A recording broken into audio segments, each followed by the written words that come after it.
আলাস সালাওয়াতি ওয়াস সালাতিল ওয়ুসতা ওয়া কুমু লিল্লাহি কানিতিন।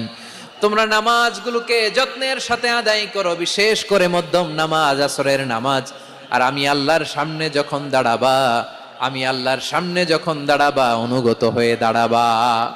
আল্লাহর সামনে নামাজে যখন দাঁড়াবো অনুগত হয়ে দাঁড়াবো। আনুগত্যের সর্বোচ্চ টুকুন আমরা আল্লাহর সামনে পেশ করব। কেমন করে নিজের আনুগত্য প্রকাশ করতে হয় প্রিয় ভাইয়ের, আসুন বিষ্ণু ঈসা ইসলামের জীবনী থেকে দেখি। আল্লাহর হাবিব রাহমাতাল লিল আলামিন কেমন করে তিনি আল্লাহর সামনে আনুগত্য পেশ করতেন।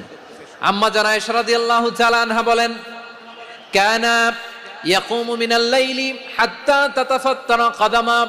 আমার নবী তাহাজ্জুদের যায় নামাজে যখন দাঁড়াতেন, এত লম্বা সময় দাঁড়িয়ে দাঁড়িয়ে তিনি কিয়াম করতেন, কেরাত পড়তেন, দাঁড়িয়ে